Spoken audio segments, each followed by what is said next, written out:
Bismillahirrahmanirrahim. Assalamualaikum warahmatullahi wabarakatuh. Alhamdulillah rabbil alamin, bihi nasta'in. Wassalatu wassalamu ala sayyidina wa habibina wa syafi'ina wa maulana Muhammadin al-amin wa ala alihi at-tayyibin wa ashabihi al-akramin wa azwajihi at-tahirati ummahatil mu'minin wa man tabi'ahum bi ihsanin ila yaumiddin. Subhanaka la ilma lana illa ma 'allamtana innaka antal alimul hakim. Allahumma inna nas'aluka as-sidqa fil qaul wal ikhlasa fil amal. Allahumma amin, amma ba'd. Alhamdulillah, syukur kepada Allah Subhanahu wa taala. Allah pilih kita pada malam ini. Kita dah berada pada malam yang terakhir daripada bulan Syawal, betul tak? Okey, jadi kita syukur pada Allah Subhanahu wa taala. Allah pilih kita di kalangan ramai-ramai manusia ni, kita jadi pilih sebagai mereka yang hadir dalam majlis ilmu. Insya-Allah pada malam ini pada malam ni insya-Allah kita akan kita bersiaran dari Facebook Masjid Al-Iman Kemensah Heights, dan kita juga ada watch party di page saya, page Ustaz Syed Abdul Qadir Jufri, dan juga kita juga bersiaran di Instagram saya insya-Allah. So malam ini kita syukur dulu pada Allah Subhanahu wa taala. Allah panjangkan umur kita. Allah jadikan kita di kalangan mereka yang dapat menghirup udara Syawal sepenuhnya, dan kita masuk pada bulan Zulkaidah. Bulan Zulkaidah, malam ini kita masuk pada malam pertama daripada bulan Zulkaidah. Jadi malam pertama bulan Zulkaidah, dengan erti kata kita telah masuk satu lagi bulan yang Allah Ta'ala muliakan sebenar-benarnya. Ya, Allah Ta'ala muliakan sangat-sangat bulan Zulkaidah.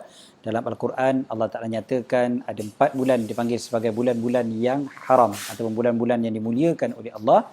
Maka salah satu daripada bulan itu adalah bulan Zulkaidah. Jadi sebenar-benarnya kita baru saja berlalu daripada bulan Syawal, bulan yang biasa. Bukanlah maknanya kata bulan tu tak bagus, tak. Tapi bulan tu adalah bulan yang biasa. Pergi kita kepada bulan yang sangat mulia, iaitu bulan Zulkaidah. Berbeza dengan setengah orang kita cakap bulan Syawal bulan mulia, kan? Jadi bila habis Syawal je telah berlalu bulan mulia. Sebenarnya begitu. Sedangkan sebenarnya kita telah pergi berpindah daripada bulan yang biasa, bulan yang ialah bulan yang mulia, bukanlah tak mulia, tapi bulan yang biasalah. Pergi kepada bulan yang lebih mulia, iaitu bulan Zulkaidah, bulan yang disebutkan dalam Al-Quran secara jelas. Yang ini insya-Allah esok malam kita akan bincangkan lebih panjang lagi di Facebook saya dan juga di Instagram. Apa pun, alhamdulillah malam ini kita bersiaran di Masjid Al-Iman Kemensah Heights, dan Masjid Al-Iman Kemensah Heights pada malam ini kita akan sambung kuliah kita pada 2 minggu yang lalu, kuliah subuh, yang mana kita telah membincangkan satu topik yang sangat-sangat, masya-Allah, saya sendiri kalau ikutkan, saya tahu yang saya tak layak untuk berbicara tentang tokoh ini. Tapi untuk mendapatkan keberkatan, dan kita ada sebutkan pada 2 minggu yang lalu, kita sebutkan tentang, kita menyebutkan tentang tokoh-tokoh orang yang soleh ini adalah untuk kita mendapatkan keberkatan, rahmat, kasih sayang daripada Allah. Kerana inda zikris salihin tanzilur rahmah. Ketika mana disebutkan tentang orang soleh, maka rahmat akan turun. Jadi itulah tujuan kita, dan itulah sebabnya kita berada di sini pada malam ini. Kita nak mengharapkan kasih sayang, rahmat daripada Allah Subhanahu wa taala. Dan tokoh yang kita maksudkan tak lain dan tak bukan adalah imam kita semua. Imam kita semua, panutan kita semua, contoh teladan untuk kita semua di Nusantara khususnya, dan juga banyak lagi negara-negara yang lain. Dan imam kepada orang Islam sebenarnya, iaitu Al-Imam Muhammad bin Idris Asy-Syafi'i. Imam Asy-Syafi'i, yang mana kita semuanya, saya rasalah yang rata-rata yang menonton Facebook dan juga Instagram pada malam ini, rata-ratanya adalah mereka yang bermazhab Syafi'i. Jadi bila kita sebut kita di bermazhab Syafi'i, tapi kadang-kadang kita tak berapa nak kenal lagi siapa dia Imam Asy-Syafi'i itu sendiri. Jadi itulah tujuannya kita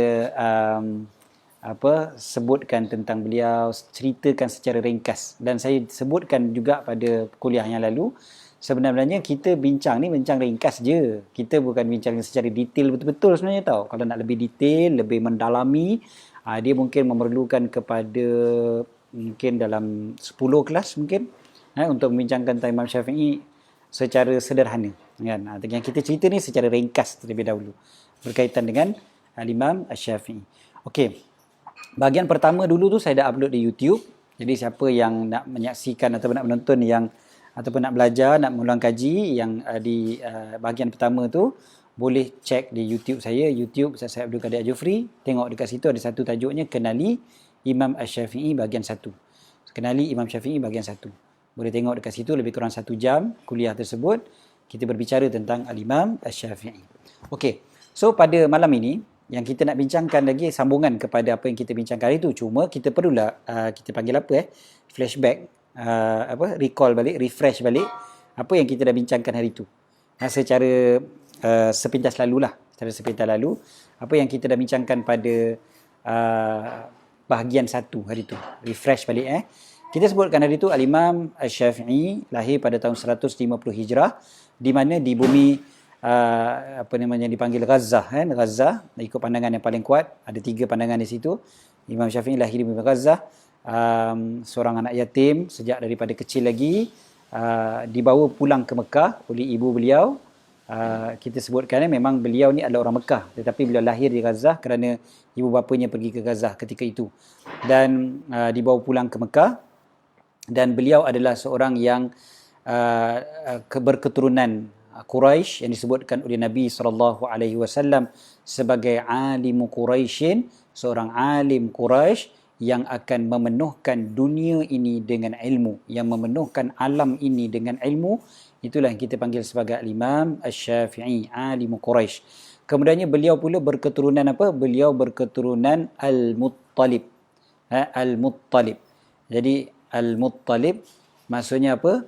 Beliau berketurunan yang sangat-sangat mulia dan bertemu dengan Nabi SAW ataupun nasab Nabi SAW pada moyang beliau yang bernama Abdul Manaf, sama dengan Nabi SAW. Itu bertemunya salah silah itu. Okay. Dan kenapa nama beliau Syafi' ataupun Syafi'i? Kerana moyang beliau seorang ada bernama Syafi' Muhammad bin Idris bin Abbas bin Osman bin Syafi'. Muhammad bin Idris bin Osman bin Abbas bin Osman bin Syafi'.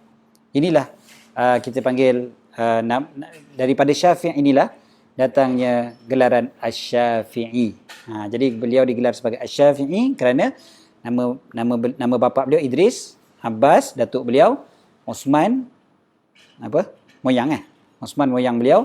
Kemudiannya bapa kepada moyang beliau bernama Syafi'. Muhammad bin Idris bin Abbas bin Osman bin Syafi' bin Sa'ib bin Ubaid bin Abdul Yazid bin Hashim ibn al-Muttalib bin Abdi Manaf bin Qusay bin Kilab bin Murrah bin Ka'ab bin Lu'ay bin Ghalib. Itu semualah itu macam keturunan Nabi SAW. Jadi jumpanya dekat mana? Jumpanya pada Abdul Manaf. So Abdul Manaf ini anak beliau ada 4 orang. Anak beliau yang nama Muttalib inilah datang daripada salah silah keturunan beliau lah nama Imam Asy-Syafi'i ini keluar. Satu lagi anak beliau yang bernama Hashim yang datang daripada situlah datangnya Nabi SAW, kan, daripada Nabi SAW, daripada Bani Hashim. Imam Syafi'i daripada Bani Al-Muttalib. Okey, tak apa kita bincang panjang macam mana beliau sebagai seorang anak yatim tetapi daripada keturunan yang mulia yang menyebabkan beliau mendapat keistimewaan yang sangat-sangat hebat. Kemudian beliau belajar bahasa Arab daripada kabilah yang ada tak jauh daripada Mekah ketika itu, kan. Beliau belajar, beliau menghafal Al-Quran waktu beliau umur 7 tahun, dah hafal dengan hafal yang sangat-sangat kuat. Kemudiannya beliau menghafal hadis-hadis Nabi SAW. Beliau menghafal kitab Muwatta Imam Malik ketika umur beliau lebih kurang 10 ataupun 10 tahun yang disebutkan oleh Imam Syafi'i sendiri. Imam Syafi'i kata aku menghafal kitab Muwatta dalam keadaan aku berumur 10 tahun. 10 tahun. Dan kita ada bincangkan panjang macam mana Imam Syafi'i waktu beliau ni adalah seorang yang sangat miskin, keluarga yang miskin, sampai beliau terpaksa tulis hadis-hadis Nabi SAW itu dekat kulit-kulit binatang, dekat kertas yang orang dah guna sebelah, so yang belah belakang tu orang tak guna, so dia Imam Syafi'i gunakan untuk menulis dan sebagainya kan. Yang tu kita dah bincangkan hari tu. Sebenarnya satu lagi perbincangan kita adalah berkaitan dengan bahasa Arab, yang mana Imam Syafi'i belajar bahasa Arab daripada satu kabilah yang namanya kabilah Huzail. Kabilah Huzail ni orang yang sangat pakar, sangat alim dalam bidang bahasa sastra Arab. Jadi Imam Syafi'i belajar pula sastra Arab dekat situ. Kemudiannya Imam Syafi'i balik semula ke Mekah, belajar dan belajar sampailah ketika mana umur beliau belasan tahun. Waktu tu beliau belajar daripada seorang ulama besar Mekah yang bernama Imam Muslim bin Khalid. Beliau belajar di situ, mufti Mekah ketika tu. Sampailah mufti Mekah tu sendiri yang menyatakan bahawasanya sudah sampai masa untuk engkau berfatwa. Waktu itu umur beliau baru 15 tahun. 15 tahun. Disebutkan oleh Imam Muslim bin Khalid sendiri. Imam Muslim bin Khalid kata pada ifti ya Aba Abdillah, berfatwalah wahai Abu Abdillah. Orang dulu-dulu mereka takkan mengeluarkan hukum hakam, takkan memberikan fatwa tanpa mendapat keizinan daripada guru dulu. Hanya guru dulu yang bagi tahu, okey, engkau dah sampai masa untuk engkau boleh keluarkan hukum hakam, engkau boleh bagi fatwa. Barulah mereka berani untuk mengeluarkan hukum hakam. Bukan macam orang kita kan, 14 juta mufti dekat Malaysia kan, dekat Facebook dan sebagainya, semua nak keluarkan hukum hakam. Tapi kalau kita tengok Imam Syafi'i umur 15 memang dah layak mengeluarkan fatwa. Guru beliau sendiri Imam Muslim bin Khalid yang sendiri yang mengatakan ifti ya Aba Abdillah, berfatwalah engkau wahai Aba Abdillah, faqad wallahi ana laka an tufti, dah sampailah demi Allah, telah sampai masa untuk engkau berfatwa.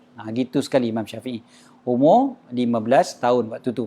Kemudiannya beliau pergi ke Madinah. Di Madinah beliau belajar daripada Imam Malik bin Anas.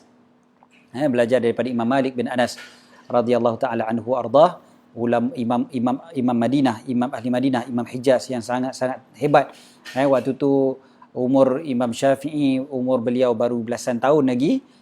Beliau pergi ke Madinah. Sampai di Madinah beliau belajar terus daripada Imam Malik. Imam Malik ni imam paling besar waktu tu. Seluruh alam cari nak menuntut ilmu ni kena pergi dekat Imam Malik. Jadi belajar daripada Imam Malik, belajar dan terus belajar. Di Madinah tu beliau belajar betul-betul dengan Imam Malik daripada umur beliau, ada yang riwayat mengatakan 14 tahun, ada yang kata 15 tahun, ada yang kata 18 tahun. Tapi umur belasan tahun tu lah. Umur belasan tahun tu belajar daripada Imam Malik dengan penuh adab, dengan penuh kata apa, tekun, dan dengan hafalan yang begitu kuat. Imam Syafi'i, kita dah cerita dah hari tu macam-macam adab Imam Syafi'i dan sebagainya pada Imam Malik kan. Boleh rujuk pada YouTube kita. Imam Syafi'i belajar dengan Imam Malik sampai Imam Malik meninggal dunia. Imam Malik meninggal dunia waktu tu tahun 179 Hijrah. 179 Hijrah. Imam Syafi'i tadi saya tak sebut. Imam Syafi'i lahir tahun 150 Hijrah. 150. Okay, 150. Maknanya kalau 179 tu umur Imam Syafi'i berapa? 29. So umur Imam Syafi'i 29 tahun ketika tu. Imam Malik meninggal dunia. Imam Malik meninggal dunia. Waktu Imam Malik meninggal dunia, ini cerita kita yang terakhir pada kuliah kita yang pertama. Okey, itu kira kita kompreskan cerita-cerita yang lepas tu. So ringkasannya sampailah kepada Imam Malik meninggal dunia. Bila Imam Malik meninggal dunia, adakah Imam Syafi'i habis macam tu je? Okeylah, Tok Guru dah meninggal, habislah, aku dah boleh terus jadi orang alim, aku mengajar je lah. Jawapannya tidak. Imam Syafi'i, bila Imam Malik meninggal dunia umur 29, waktu tu beliau umur 29 tahun, Imam Syafi'i balik ke Mekah. Dari Madinah, beliau balik ke Mekah, menziarahi ibu beliau. Ibu beliau masih hidup lagi. Jadi beliau menziarahi ibu beliau di Mekah, minta nasihat dan sebagainya. Dan waktu tu, oleh kerana Imam Syafi'i ni orang yang miskin kan, orang yang susah. Jadi beliau perlu bekerja. Beliau pun cari kerja. Waktu tu kebetulan sampai ke Mekah, ada seorang yang datang ke Mekah yang dia namakan sebagai Wali Yaman. Wali Yaman, maknanya Gubernur Yaman. datang ke Mekah. Jadi bila wali Yaman ni datang ke Mekah, orang ramai ada yang bagi tahu kepada dia supaya beliau kata apa, jumpa dengan Imam Syafi'i dan berkawan dengan Imam Syafi'i, ataupun dipimpin oleh Imam Syafi'i di Mekah tu kan. Imam Syafi'i orang alim kan, orang Mekah tahu dah Imam Syafi'i ni orang alim, walaupun beliau masih lagi muda waktu tu, umur 29 tahun. Bila dah berjumpa apa semua tu, Gubernur Yaman ni bawa Imam Syafi'i balik semula ke Yaman, supaya dapat bekerja di Yaman. Jadi Imam Syafi'i pun dapatlah bekerja di Yaman. Bekerja sebagai apa? Bekerja sebagai kita boleh ceritakan, ataupun kita boleh, kalaulah kita boleh kita boleh letakkan istilah pada hari ini, dia macam DO lah untuk satu daerah. Daerah yang dipanggil sebagai Najran. Najran ni nama tempat. Nama tempat. So Najran di selatan Saudi sekarang ni. Dulu dia duduk di Yaman. Jadi kalau dulu tu dia dikira sebagai dalam wilayah Gubernur Yaman. Tapi sekarang ni Najran ni duduk di Saudi, di selatan Saudi. Dia wilayah, kita panggil wilayah pertanian lah. Ada apa sekarang yang paling popular sekali di Najran ni ada dam. Dam apa dia panggil bahasa Melayu? Empangan yang sangat terkenal di Najran. So Imam Syafi'i menjadi macam seolah macam sort of DO gitulah dekat Najran, bekerjalah. Jadi Imam Syafi'i pun menjadi hakim jugalah, kalau ikutkan, menentukan ataupun memberitahu. Bukanlah hakim macam zaman kita sekarang ni jadi hakim ni, tapi beliau sangat adil dalam urusan beliau. Beliau menentukan kalau orang ada berkelahi dan sebagainya di Najran tu. Sampailah oleh kerana Imam Syafi'i ni seorang yang sangat-sangat adil, dan orang kawasan tu tak boleh nak pusing kanan pusing kiri dengan Imam Syafi'i. Sebab Imam Syafi'i ni bukan saja adil tapi cerdik kan? Imam Syafi'i mempunyai kecerdikan yang subhanallah, memang sangat-sangat cerdik. Jadi orang tak boleh nak kona kanan kona kiri dengan Imam Syafi'i ni tau. Jadi kalau Imam Syafi'i, bila orang bagi mengadu dan sebagainya, beliau sangat teliti dan sangat-sangat adil dalam mengeluarkan hukum. Jadi bila adil ni, ada satu je masalah. Apa masalah dia? Masalah dia adalah tuan-tuan rasa apa dia masalah bila terlalu adil ni? Bila terlalu adil ni, masalahnya adalah orang yang jahat tak suka. Kan? Orang jahat memang takkan suka lah. Kan? Orang yang terlampau adil ni. Jadi oleh kerana itu, maka Imam Syafi'i difitnah. Imam Syafi'i difitnah sebagai apa? Imam Syafi'i difitnah sebagai pengikut Syiah, ataupun pengikut Alawiyah pada zaman tersebut. Zaman tu kan, waktu tu yang memerintah ataupun yang menjadi khalifah umat Islam ketika itu adalah daripada khilafah Abbasiyah, ataupun kita boleh panggil Abbasiyin. Al-Abbasiyah. Jadi khilafah Abbasiyah. Khilafah Abbasiyah ni, kalau kita perhatikan, kalau dari segi sejarahnya, dia orang ni memang sangat-sangat anti dengan ada satu kelompok yang dipanggil sebagai Alawiyin. Alawiyin ini banyaknya adalah keturunan daripada siapa? Keturunan daripada Sayyidina Ali. Sayyidina Ali bin Abi Talib. Banyak daripada keturunan Nabi SAW juga. Memang mereka ni ada pertembungan politik dan sebagainya lah. Pertembungan yang dahsyat sampai membawa kepada pembunuhan yang sangat-sangat banyak pada zaman tu. Ini kita bincang waktu lain lah. Ni bincang sejarah politik pada zaman tu, panjang kalau kita nak bincangkan. Tapi cukup kita kata bahawasanya Abbasiyin ini cukup anti dengan golongan Alawiyin. Alawiyin ini bukannya yang kita istilahkan pada hari ni. Hari ni kalau kita panggil Alawiyin, itu adalah yang keturunan Nabi SAW, yang banyak dari asalnya daripada Yaman dan sebagainya tu. Itu cerita lain. Itu memang jelas. Yang ni Alawiyin yang waktu zaman tu dia orang bercampur dengan Syiah waktu tu. So Imam Syafi'i dituduh sebagai seorang Syiah ataupun seorang yang bersama dengan golongan Alawiyin. Maka dia ditangkap dengan yang ada 9 orang 9 orang ditangkap dari Najran tu, dari Najran, dan dihantar ke mana? Dihantar kepada Khalifah Harun Ar-Rashid. Khalifah Harun Ar-Rashid. Dihantar ke sana. Okey, Khalifah Harun Ar-Rashid di mana? Khalifah Harun Ar-Rashid ni di Baghdad. Okey, di Baghdad. Jadi bila dihantar kepada Khalifah Harun Ar-Rashid, apa yang berlaku? Ada satu riwayat mengatakan bahawasanya 9 orang yang memang di kalangan Alawiyah itu, mereka dibunuh. Imam Syafi'i seorang yang tinggal. Imam Syafi'i seorang je tinggal. Tapi Imam Syafi'i dengan berkat kecerdasan beliau dan juga dengan dipanggil persaksian daripada seorang ulama besar waktu itu, kejap lagi kita sebutkan, maka beliau selamat. Alhamdulillah, Allah Ta'ala selamatkan beliau. Adalah hujah beliau ketika mana berhadapan dengan Amirul Mukminin ketika itu, Khalifah Harun Ar-Rashid. Beliau sebutkan, ada kata-kata beliau menyatakan, mana satu kalau kita akan lebih okey lagi, orang yang anggap kita hamba ataupun orang yang anggap kita saudara. Mestilah orang yang anggap kita saudara. Orang yang anggap kita saudara tu kamulah, wahai Amirul Mukminin. Engkau kan keturunan Abbas, Abbasiyah kan, Abbasiyin, Abbas bin Abdul Muttalib. Abbas bin Abdul Muttalib tu kan siapa? Adalah ni pakcik Nabi SAW, dan golongan Abbasiyah ni dia orang punya keturunan Sayyidina Abbas. Abbas bin Abdul Muttalib. Manakala Imam Syafi'i pula daripada keturunan siapa dia? Kita dah sebutkan tadi, daripada keturunan Al-Muttalib. Al-Muttalib. Dan mereka ni dianggap macam adik-beradik.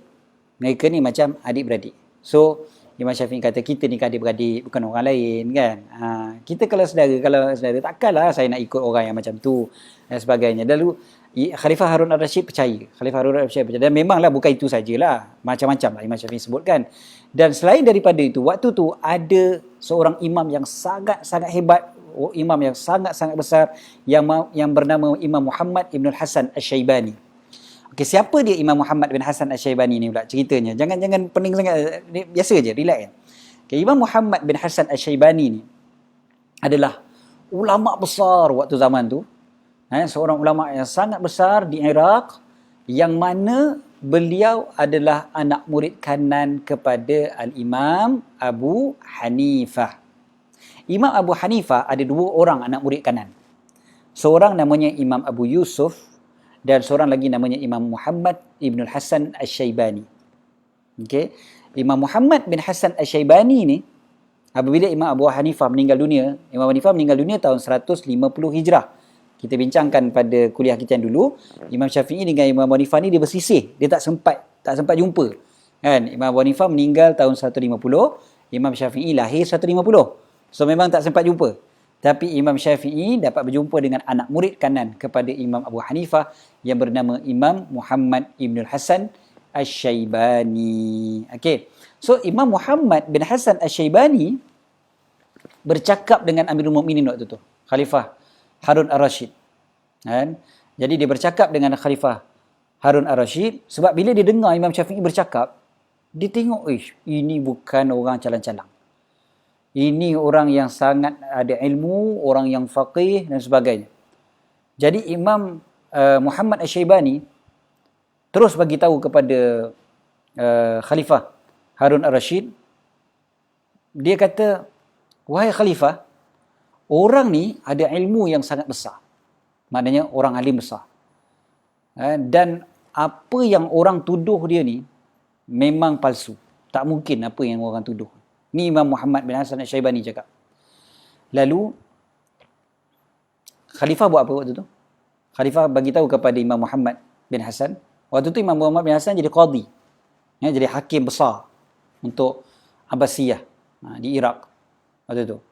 Jadi Imam Muhammad bin Hasan selaku qadi kan. Qadi ni maksudnya hakim. Hakim besar. Okay. Jadi Khalifah Harun Rashid kata apa? Khalifah Harun Rashid kata, okey, kamu ambil dia, bawa dengan kamu, sampailah kita boleh tengok dia ni macam mana.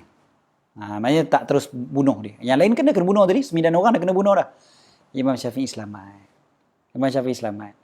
Sebab bahkan bukan sekadar selamat, Khalifah suruh Imam Muhammad bin Hasan Asy-Syaibani bawa beliau keluar. Jadi beliau dapat bersama pula dengan seorang lagi alim yang sangat hebat yang bernama Imam Muhammad bin Al-Hasan Asy-Syaibani. Beliau sebelum tu dah sangat alim, kan? Dan dapat belajar dengan Imam Malik bin Anas waktu tu. Ini dapat pula dengan seorang lagi, Imam Muhammad bin Hasan Asy-Syaibani. Waktu tu umur Imam Syafi'i berapa? Waktu tu umur Imam Syafi'i 34 tahun. Tadi kita sebut umur 29 kan? Yang tu waktu Imam Malik meninggal dunia. Ni waktu umur 34 tahun. So waktu Imam Syafi'i umur 34 tahun, Imam Syafi'i sampai ke Iraq, sampai ke Baghdad dan dapat pula belajar daripada Imam Muhammad bin Hasan Asy-Syaibani. Waktu tu beliau memang seorang yang dah sangat alim. So belajar cara beliau waktu tu adalah bukan sahaja membaca dan bertelaki, tapi juga banyak berdiskusi dengan Imam Muhammad bin Hasan Asy-Syaibani. Jadi Imam Syafi'i ini kelebihan beliau.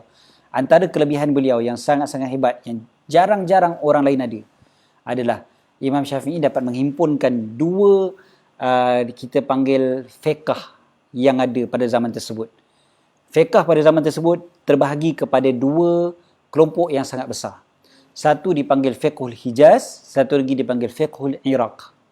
Fiqh Hijaz ni dia sangat banyak menggunakan hadis-hadis Nabi SAW, banyak menakalkan hadis-hadis Nabi SAW. Fiqhul Iraq pula, mereka gunakan hadis juga, tapi mereka pula banyak menggunakan kecerdasan akal, terutama dalam bab qiyas dan sebagainya. Jadi kedua-dua madrasah ni ataupun kedua-dua school of thought yang ada ni combined pada Imam Asy-Syafi'i. Imam Syafi'i dapat menguasai kedua-dua jenis ni. Hijaz ni waktu belajar dengan Imam Malik tadi. Imam Malik, sangat-sangat alim dalam bidang hadis Nabi SAW. Imam Syafi'i sangat-sangat alim dalam bidang hadis. Jangan kalau ada orang kata, kita belajar hadis dulu dah lah, kita amal hadis dah, apa nak pakai mazhab Syafi'i. Imam Syafi'i orang yang sangat alim dalam bidang hadis. Kemudiannya bukan sekadar hadis, Imam Syafi'i pula sangat alim dalam bidang qiyas dan dipanggil juga sebagai usulul fiqh dan sebagainya. Yang menggunakan kekuatan akal. So waktu tu Imam Syafi'i sudah berumur 34 tahun. Imam Syafi'i melazimi Imam Muhammad bin Hasan Asy-Syaibani. Okey. Belajar dengan Imam Muhammad bin Hasan Asy-Syaibani. Kemudiannya dah duduk di Baghdad tu, beliau mengajar juga.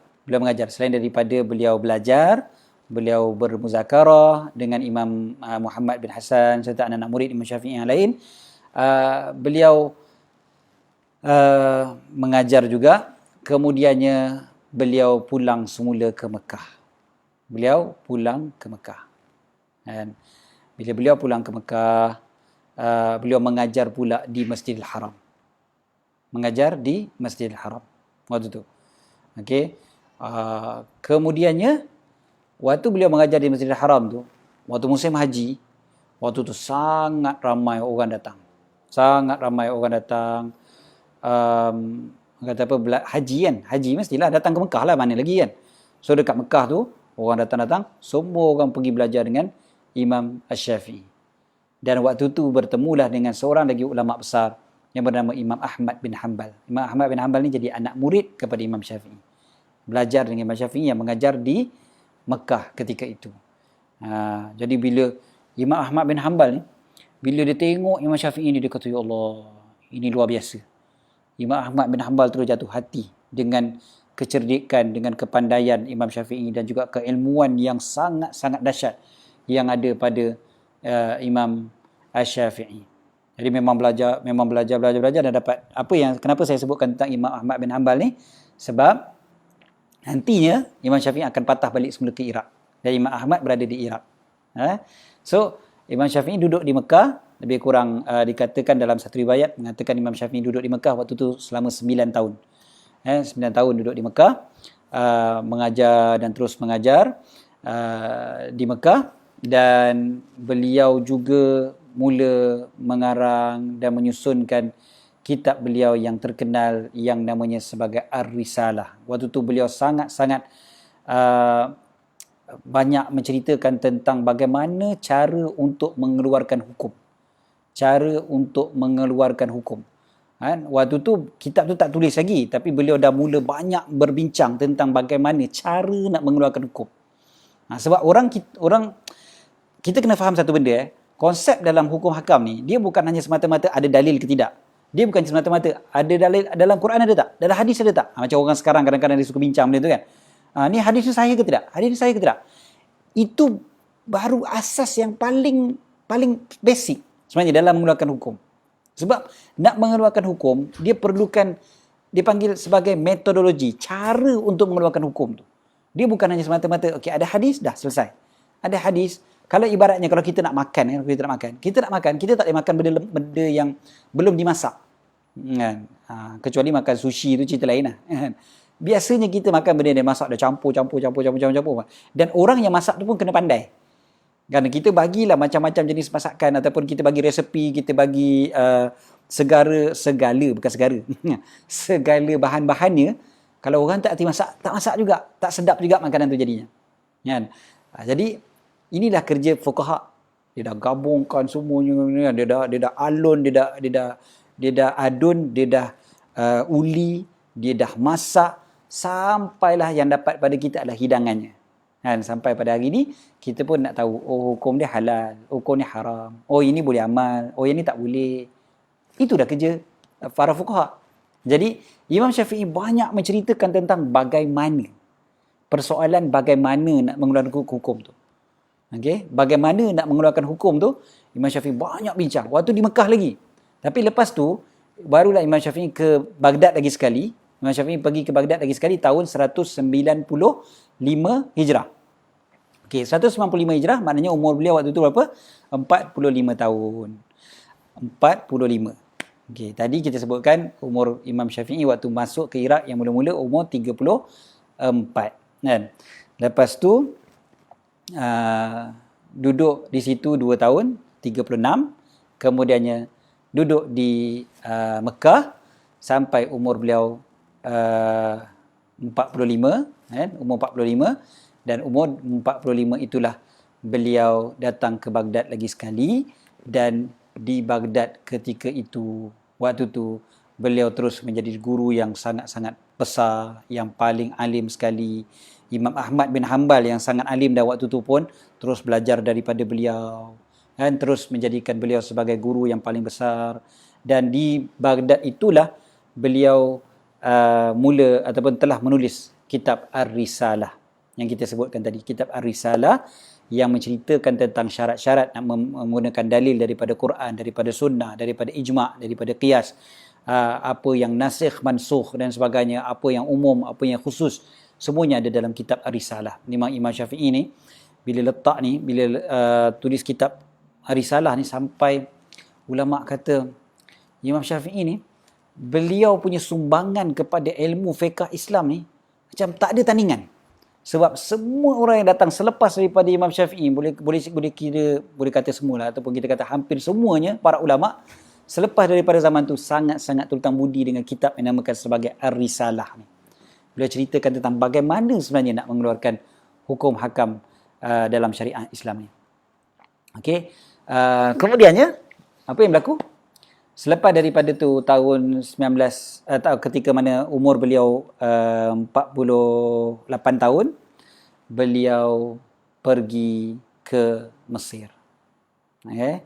Beliau pergi ke Mesir. Ada yang kata umur 49, maknanya tahun 199 Hijrah. 199 Hijrah, betul. 199 maknanya umur beliau 49 tahun. So beliau pun pergi ke Mesir. Okay? Beliau pergi ke Mesir.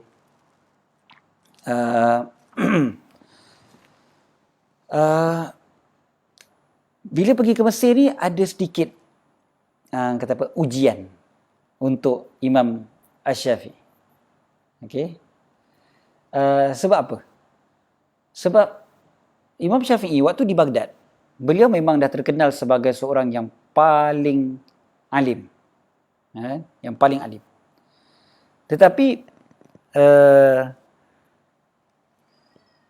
Imam Syafi'i di Mesir ni belum maknanya belum ada pengikut yang ramai di Mesir tu. Ya. Tapi kenapa beliau pergi juga ke Mesir? Kenapa beliau tinggalkan Iraq? Ada sebab. Kenapa beliau tinggalkan Iraq? Ya. Sebab waktu tu di Iraq khalifah, ada seorang khalifah yang baru. Khalifah yang baru naik lah. Menggantikan khalifah lama, Khalifah Harun Rashid dah meninggal. Tahun 198 Hijrah, khalifah ketika itu namanya Khalifah Al-Ma'mun. Abdullah Al-Ma'mun. Dan Khalifah Al-Ma'mun, antara perkara yang menyebabkan Imam Syafi'i keluar dari Iraq. Sebab Imam Syafi'i tak berapa selesa dengan Khalifah Al-Ma'mun ni. Sebab Khalifah Al-Ma'mun ni dia cenderung kepada Mu'tazilah, kemudiannya dengan golongan-golongan ahli falsafah dan sebagainya. Dipanggil mutakallimun waktu tu, orang-orang falsafah yang bukan mutakallimun maknanya ahli kalam yang kita kata ahli akidah ni, bukan. Tapi maksudnya yang banyak menggunakan logik akal sangat semata-mata kan. Jadi berbeza cara dengan Imam Syafi'i. Imam Syafi'i rasa tak selesa untuk berada di Iraq ketika tu. Maka Imam Syafi'i pun bergerak daripada Iraq, beliau berpindah ke Mesir. Bila tak selesa dah, tak sedap dah duduk di Iraq waktu tu, beliau pergi ke Mesir. Duduk di Mesir. Waktu tu gubernur Mesir adalah seorang daripada orang Abbasiyah juga, tapi yang okey, maknanya baik dengan keluarga Nabi SAW, baik dengan Bani Hashim yang lain, juga Bani Muttalib. Maka ketika itu Imam Syafi'i pun pergi ke Mesir, duduk di Mesir daripada tahun 199 Hijrah sampailah ketika mana beliau meninggal dunia di Mesir pada tahun 204 Hijrah. Umur beliau ketika itu 54 tahun. Okay. So Imam Syafi'i bila pergi ke Mesir, ada sedikit perubahan yang berlaku pada Imam Syafi'i. Apa antara perubahannya adalah perubahan dari segi fiqh beliau. Ada beberapa perkara yang beliau ubah pandangan beliau. Pandangan beliau ketika mana beliau berada di Iraq dan pandangan beliau ketika mana beliau berada di Mesir. Yang itu memang ada sedikit perubahan yang dipanggil sebagai qaul qadim dan juga qaul jadid. Pandangan lama dan pandangan yang baru. Ahlan wa sahlan, marhaba. Masuk waktu Isyak. Jadi kita berhenti sekejap, jawab azan Isyak. Kemudian kita akan sambung kesimpulan sebelum kita tutup majlis kita pada malam ni, insya-Allah.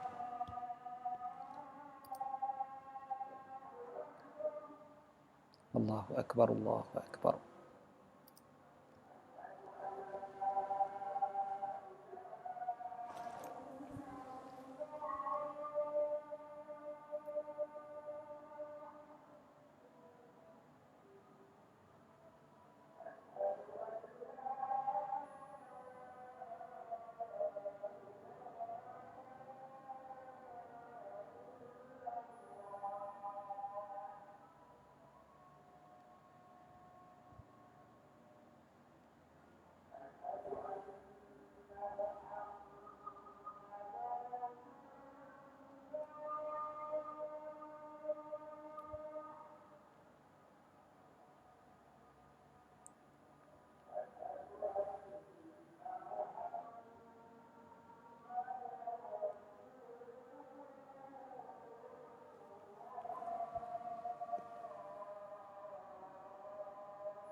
Okey, alhamdulillah. Kita sambung sikit lagi insya-Allah sebelum kita tangguhkan majlis kita pada malam ni. Okey, Imam Syafi'i. Tadi kita cerita Imam Syafi'i bila pergi Mesir ada juga masalah sedikit. Apa masalah dia? Bukan masalah apalah. Di Mesir waktu tu sangat-sangat yang ramainya di kalangan mujtahidin, di kalangan ulama besar di Mesir tu adalah mereka-mereka yang pernah belajar daripada Imam Malik bin Anas. Kita ingat balik Imam Malik siapa dia? Imam Malik yang di Madinah kan? Guru Imam Syafi'i yang sampai beliau meninggal dunia kan? Imam Syafi'i berguru dengan beliau. So anak murid Imam Malik ataupun pengikut lah, kalau kita kata bukan anak murid direct pun, anak murid kepada anak murid dan sebagainya, namanya pengikut Imam Malik ni sangat ramai di Mesir. Yang jadi tutor guru ni adalah anak murid Imam Malik. So mereka sangat-sangat menggunakan pakai semua pandangan-pandangan Imam Malik. Bila Imam Syafi'i berada di Mesir, di Kahirah, waktu tu berlaku pertembungan pandangan Imam Asy-Syafi'i dengan pandangan yang dibawakan oleh anak murid Imam Malik. So waktu tu pertembungan tu agak dahsyat. Cumanya pertembungan ni ada satu perkara yang sangat-sangat baik untuk kita. Apa dia? Imam Syafi'i banyak menulis dan Imam Syafi'i banyak menerangkan demi menerangkan hujah-hujah kenapa beliau kata begini, kenapa beliau kata begini, kenapa begini, kenapa begitu. Kan? Apa hukum ni, apa hukum itu, apa hukum ni, semua komplit. Jadi Imam Syafi'i punya hujah, Imam Syafi'i banyak berdebat, banyak berhujah dengan anak murid Imam Malik ni yang di ulama-ulama besar di Mesir. Jadi bila Imam Syafi'i banyak begitu, maka kita yang dapat manfaat dia dan pengikut Imam Syafi'i juga sangat ramai di Mesir selepas daripada tu Okey. Sampailah Imam Syafi'i meninggal dunia pada tahun 204 Hijrah. 204 Hijrah. Dan bila Imam Syafi'i meninggal dunia, Imam Syafi'i meninggal dunia pada tahun 204 Hijrah itu pada malam Jumaat yang terakhir daripada bulan Rejab. Daripada bulan Rejab, maksudnya masuk bulan Sya'ban. Besoknya tu masuk bulan Sya'ban. So Imam Syafi'i meninggal dunia, ada yang kata malam tu adalah malam terakhir bulan Rejab, ada yang kata malam tu malam 1 Sya'ban. Tapi malam Jumaat lah. Kebanyakan ulama mengatakan malam terakhir daripada bulan Rejab. Okey, malam Jumaat, insya-Allah. Jadi Imam Syafi'i dikebumikan pada pagi Jumaat, hari terakhir daripada bulan Rejab di Kahirah, Mesir. Di Kahirah. Okey. Umur beliau ketika itu baru 54 tahun. Baru 54 tahun. Kalau kita kiranya agak muda lah kan. Tapi itulah. Dan waktu 5 tahun beliau berada di Mesir tu, beliau banyak juga, ni cerita sedikit beliau banyak juga mengambil manfaat, nasihat daripada seorang cicit Nabi SAW yang bernama Sayyidatina Nafisah. Sayyidatina Nafisah. Sayyidatina Nafisah ni siapa dia? Cicit Nabi SAW yang berada di Mesir ketika tu. Dan Sayyidatina Nafisah juga orang alim. Ada meriwayatkan hadis Nabi SAW juga. Jadi Imam Syafi'i banyak juga ambil ilmu dan juga kita panggil nasihat daripada Sayyidatina Nafisah ini. Dan memang hubungan mereka agak rapat. Rapat tu maknanya rapat bukanlah rapat hubungan yang tidak syar'i tapi Imam Syafi'i dengan Imamnya selalu minta nasihat dan sebagainya pada Sayyidatina Nafisah. Bahkan setiap kali Imam Syafi'i sakit, Imam Syafi'i akan minta kepada kita panggil pembantu beliau untuk pergi jumpa Sayyidatina Nafisah, minta doa daripada Sayyidatina Nafisah. Zaman kita sekarang senang, kalau sakit boleh WhatsApp ustaz je, ustaz tolong doakan saya kan. Jadi zaman tu kan macam mana nak WhatsApp. Jadi hantar pembantu untuk pergi kepada Sayyidatina Nafisah. Sampailah satu masa waktu Imam Syafi'i sakit, Imam Syafi'i minta pembantunya untuk minta Sayyidatina Nafisah doakan kan. Sampai pembantu tu sampai kat rumah Sayyidatina Nafisah, ketuk pintu kan, cakap dengan Sayyidatina Nafisah, Imam Syafi'i sakit, minta boleh tak tolong doakan kan. Waktu tu apa yang disebut kali Sayyidatina Nafisah? Sayyidatina Nafisah kata, doa aku kali ni tidak lagi memberi apa-apa manfaat untuk beliau. Doa aku kali ni tak bagi apa-apa manfaat untuk beliau. Rupanya apa dia? Pembantu tu bila balik ke rumah, dia dapati bahawasanya Imam Syafi'i telah meninggal dunia. Imam Syafi'i telah meninggal dunia. Dan Imam Asy-Syafi'i mengajar di satu tiang, beliau banyak bersandar kat satu tiang tu. Dan tiang tu masih lagi ada di tepi kubur beliau ataupun makam beliau di Mesir, di Kahirah. Masjid Imam Asy-Syafi'i ataupun dipanggil juga sebagai Qubbah Imam Asy-Syafi'i. Dekat situ sebenarnya tempat beliau banyak beribadat, beliau banyak mengajar dan sebagainya. Jadi siapa-siapa yang pergi ke Mesir, siapa yang pergi ke Kahirah, jangan lupa untuk menziarahi makam imam kita semua, Al-Imam Muhammad bin Idris Asy-Syafi'i.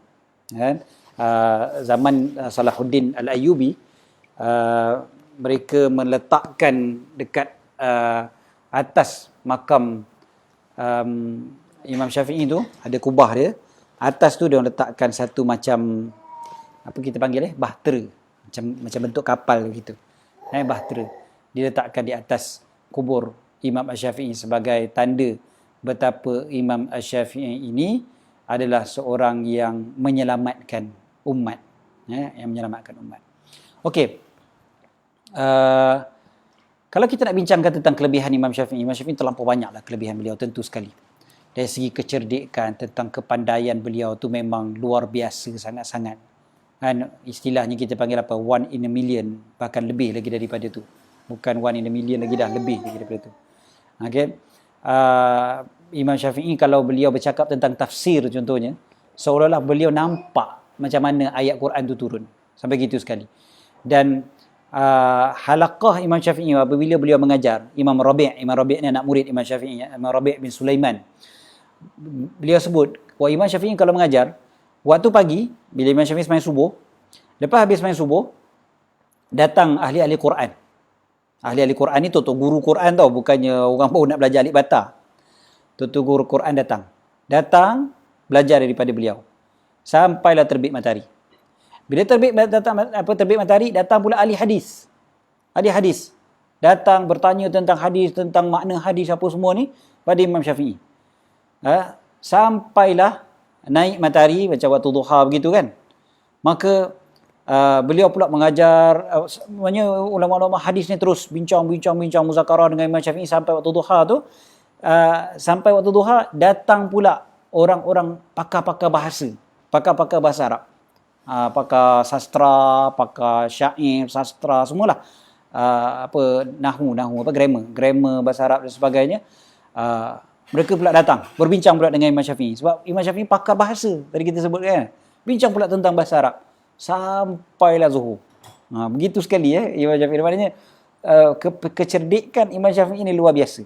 Dia pelbagai bidang, pelbagai ilmu, memang beliau punya kehebatan tu sangat-sangat dahsyat. Sampai disebutkan tentang Imam Syafi'i ni, kalau beliau bercakap tentang, kalau kita nak cerita tentang agama beliau, tentang ilmu beliau duduk dekat kedudukan yang tinggi.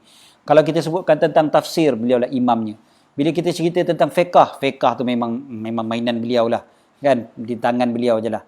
Kalau kita cerita tentang hadis beliau memang sangat-sangat dahsyat. Kalau kita cerita tentang usul, memang beliau lah orang yang paling pakar dalam bidang usul. Cerita tentang sastra, beliau memang sastrawan yang sangat-sangat hebat.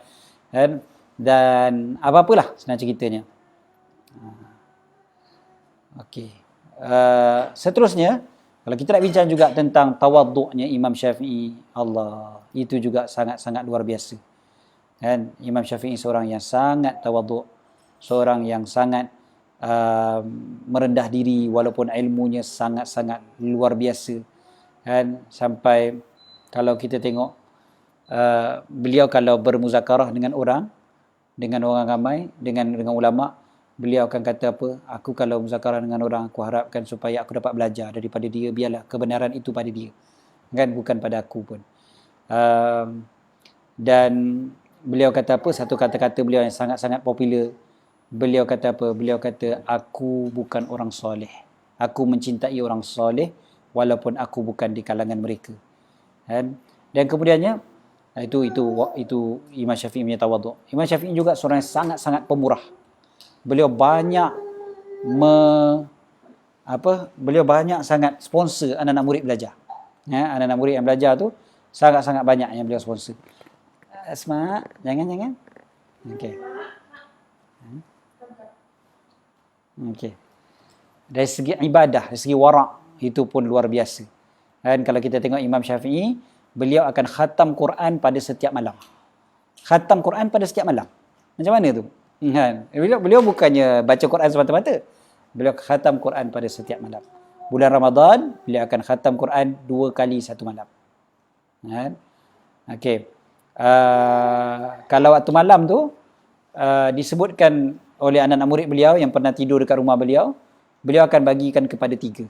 Malam tu beliau akan bagikan kepada 3. Kan? 1/3 beliau solat. Kan? 1/3 lagi untuk keluarga beliau, dan 1/3 tu beliau tidurlah, beliau berehat. Kan? Dan apabila beliau solat sampai pada ayat rahmat, ayat-ayat yang cerita tentang kasih sayang Allah Ta'ala, dalam solat tu, bila beliau solat tu jumpa ayat-ayat cerita tentang rahmat Allah Ta'ala dan sebagainya, beliau pasti akan meminta rahmat, kasih sayang Allah untuk diri beliau dan untuk umat Islam semua sekali. Apabila sampai kepada ayat cerita tentang azab Allah Ta'ala dalam Quran, kan banyak kan jumpa ayat pasal azab Allah Ta'ala, beliau akan minta lindung dengan Allah daripada azab tersebut, minta selamatkan daripada azab tersebut untuk diri beliau dan juga untuk semua orang Islam. Bukan untuk diri beliau sahaja, tapi untuk semua orang. Itu akhlak Imam Syafi'i. Dan Imam Syafi'i juga apabila makan, beliau memang tak makan sampai kenyang. Memang beliau tidak kenyang. Beliau kata memang dah terlalu lama masa yang beliau pernah kenyang ketika makan. Kita agak bila makan yang last kali tak kenyang? Fikir-fikir balik. Dan seterusnya, belajarnya beliau sangat hebat dan sebagainya. Anak-anak murid beliau sangat ramai dan sangat-sangat hebat pula anak-anak murid beliau. Dan kalau kita boleh sebutkan juga puji-pujian para ulama terhadap beliau pun terlampau banyak. Imam Syafi'i kot, kan? Siapa boleh katakan, takkanlah kita tak jumpa puji-pujian ulama yang sangat banyak. Tapi senang ceritanya, beliau adalah mujaddid kurun yang kedua, dan beliau adalah seorang yang senang ceritanya salah seorang yang paling besar sumbangannya kepada ulama Islam kemudiannya. Okey. Dan last kali, di sana ada satu syair yang beliau sebutkan. Dan Imam Syafi'i juga sastrawan, kita sebut tadi kan. Imam Syafi'i ada diwannya sendiri. Diwan ni maksudnya buku karangan himpunan syair-syair beliau. So beliau ada syair beliau yang sebelum beliau meninggal dunia, dikatakan beliau menulis syair ini, dan syair ini dinyanyikan pun. Telah dinyanyikan. Tuan-tuan boleh cek apa namanya ni, dekat YouTube pun ada. Cuba Google ataupun cari dekat YouTube, search tajuknya Ilaika. Ilaika. Kumpulan Faiz pun ada nyanyi juga. Tak silap saya hari tu, tak pasti. Tapi Ilaika tu adalah lagu telah dilagukan daripada syair Imam Syafi'i sebelum beliau meninggal dunia. Kalau tuan-tuan tengok dia punya terjemahan lirik tu ada terjemahkan. Ada terjemahkan dekat internet, tuan-tuan boleh cari terjemahan lirik Ilaika, kasidah Imam Syafi'i. Baca lirik tu, ya Allah, kita rasa macam kita rasa memang tawaduk sangat Imam Syafi'i ni. Ya Allah, luar biasa sangat Imam Syafi'i. Okey. Ada yang tanya, siapa guru-guru Imam Syafi'i? Tadi kita dah sebut, hari tu kita dah sebut, antara guru Imam Syafi'i yang paling terkenal waktu di Mekah, Imam Muslim bin Khalid, mufti Mekah ketika tu. Antaranya juga guru Imam Syafi'i, Imam Sufyan ibn Uyainah, ulama besar. Imam Sufyan ibn Uyainah tu di Mekah. Ada lagi beberapa orang di Mekah, antaranya Imam Sa'id bin Salim dan sebagainya, itu guru-guru di Mekah. Di Madinah, Imam Malik bin Anas contohnya, Imam Ibrahim Az-Zuhri, guru Imam Syafi'i di Madinah, dan ramai lagi. Di kalangan ulama Yaman pun ramai, di kalangan orang Iraq, Imam Muhammad bin Hasan Asy-Syaibani kita dah sebutkan tadi, dan Imam Waqi' contohnya, Imam Waqi' yang terkenal, Imam Syafi'i bertanya beliau tentang ingatan yang agak lemah. Lalu Imam Waqi' kata tinggalkan maksiat, kan? Yang itu Imam Waqi' namanya, Imam Waqi' di Iraq. Imam Hamad juga di Iraq adalah guru kepada Imam Syafi'i. Ada yang tanya Imam Syafi'i kahwin ke tidak? Ya, Imam Syafi'i kahwin. Imam Syafi'i kahwin. Imam Syafi'i ada 4 orang anak. Imam Syafi'i ada 4 orang anak. Seorang bernama Muhammad, seorang bernama Fatimah, seorang lagi bernama Zainab, dan seorang lagi pun namanya Muhammad. Dia ada 2 orang nama anaknya Muhammad.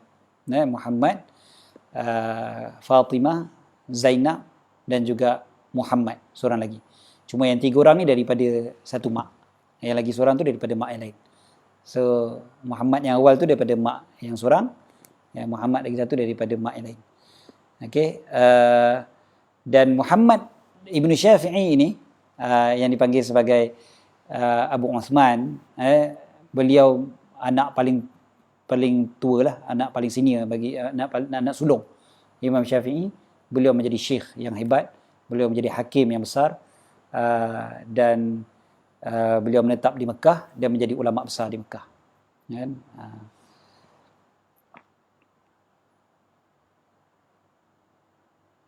Okey. Jadi rasanya cukup setakat tu insya-Allah untuk malam ni, dah pukul 9 pun. Jadi kita berhenti setakat ni dulu. Ada yang tanya Ustaz, kitab apa dakik cerita mengenai Imam Syafi'i? Kalau nak yang dakik, yang bagus sebenarnya tidak ada tolok bandingnya adalah kitab Al-Imam Al-Baihaqi. Tajuknya Manaqib Al-Imam Syafi'i. Saya banyak ambil sebenarnya daripada kitab tersebut. Yang saya sebutkan banyak ni, banyak daripada kitab Imam Al-Baihaqi. Telah pun disaring sedikit dan tahqiq oleh Syekh Nuruddin dalam bahasa Arab. Di dalam bahasa Arab. Juga kitab yang menceritakan tentang pemikiran Imam Syafi'i dan juga mazhab-mazhab beliau serta cara beliau mengeluarkan hukum dan sebagainya. Boleh juga tengok kitab Imam Muhammad Abu Zahra yang berjudul Asy-Syafi'i. Pun bagus. Ini 2 kitab dalam bahasa Arab. Tidak diterjemahkan lagi. Yang Imam Muhammad Abu Zahra tak terjemah. Kitab Imam Baihaqi saya tak pasti kalau dia terjemahkan ke bahasa Melayu. So, cukup setakat tu. Untuk sahabat-sahabat yang di Facebook, saya akan pasang lagu Ilaika. Walaupun lagu tu dalam bahasa Arab, boleh cari, boleh Google sekejap terjemahan lagu Ilaika. Sambil-sambil kita dengar lagu tersebut, mudah-mudahan kita menghayati makna-maknanya dan kita bayangkan inilah dia Imam Asy-Syafi'i, Imam agung kita, panduan kita semua.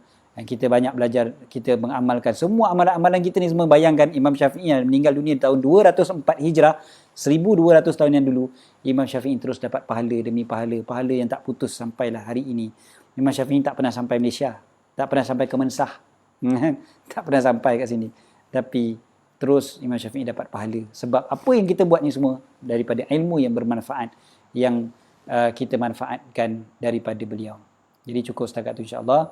Untuk malam ni, saya akan pasangkan di Facebook lagu Ilaika. Jadi kita berhenti. Aku qauli hadza wa astaghfirullahal azim li wa lakum. Terima kasih kepada AJK Masjid Al-Iman, Kemensa Heights yang menganjurkan kuliah kita pada malam ni. Dan insya-Allah saya akan upload kuliah ini di YouTube insya-Allah. Di YouTube nanti saya akan uploadkan. Boleh saksikan di YouTube nanti insya-Allah. Aku qauli hadza wa astaghfirullahal azim li wa lakum. Bismillahirrahmanirrahim. Rabbana anfa'na bima 'allamtana, rabbi 'allimna alladhi yanfa'una, rabbi faqihna wa faqih ahlana wa qarabatin lana fi dinina wa nikutri unsa wa dhakar. Rabbi waffiqna waffiqhum lima tartadi qawlan wa fi'lan karama, warzuqil kulla halalan daima wa akhilla atqiya ulama nahza bil khair nukfa kulla syarr. ربنا اصلح لنا كل شؤون وأكر برضا منك العيون واقض عنا ربنا كل الديون قبل أن يأتينا رسول المنون واغفر واستر أنت أكرم من ستر وصلاة الله تغشى المصطفى من إلى الحق دعانا والوفاء بكتاب فيه للناس شفاء وعلى الآل الكرام الشرفاء وعلى الصحب المصابيح الغرر اللهم اهدنا بهداك واجعلنا ممن يسارع في رضاك ولا تولنا وليا سواك ولا تجعلنا ممن خالف أمرك وعصاك وحسبنا الله ونعم الوكيل ولا حول ولا قوة إلا بالله العلي العظيم صلى الله على سيدنا محمد وعلى آله وصحبه وبارك وسلم والحمد لله رب العالمين السلام عليكم ورحمة الله تعالى وبركاته. Baik.